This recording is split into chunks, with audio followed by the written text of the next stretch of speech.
રાજકોટ કોંગ્રેસ નેતા ઇન્દ્રનીલ રાજગુરુએ નિવેદન આપ્યું છે। યુદ્ધમાં જે જવાનો શહીદ થયા તેને શ્રદ્ધાંજલિ આપી છે। યુદ્ધમાં આપણી સેના પાકિસ્તાન પર કબજો કરવા સક્ષમ પણ હતી, છતાં કેમ સીઝ ફાયર કર્યું એ સવાલ ઉઠતો હતો। ભાજપ દ્વારા તિરંગા યાત્રા કાઢી રાજકારણ રચાઈ રહ્યું છે, ત્યારે ભાજપના જ કોર્પોરેટર ચેતન સુરેજાએ સોશિયલ મીડિયામાં મેસેજ કર્યા અને લખે કે આટલી સીટોમાં તો આટલું જ થાય, 400+ બેઠક આપી હોત તો પીઓકે કબજે કરત, અને એટલે આવી પરિસ્થિતિમાં પણ ભાજપ मतनु राजकारण रमी रह्यु छे तेवा सवालो उठे छे। बनावोमां जे आपड़ा सैनिको मार्या गया छे एने श्रद्धांजलि आज अमे अहींया कार्यक्रम राख्यो तो एने हूँ हृदयपूर्वक श्रद्धांजलि अर्पू छूं। अपनी सेना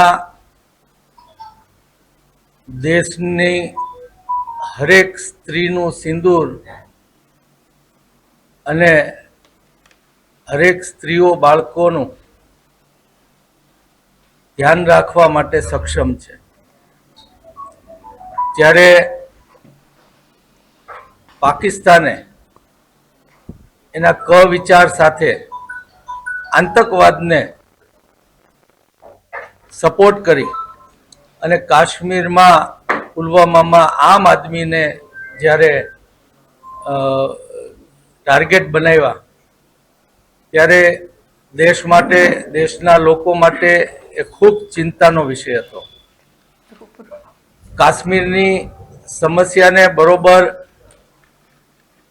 हेन्डल करवी जोई ए न थवाने कारणे आ बीना बनी हती, परंतु त्यारबाद एक वातावरण वडाप्रधान द्वारा ऊभू करवामां आव्युं ने एमां कांग्रेस सहित हरेक पार्टीए ए जे करे एमां संपूर्ण सहयोगनी वात करी अने ब्लेकआउटना ने युद्ध दरमियानना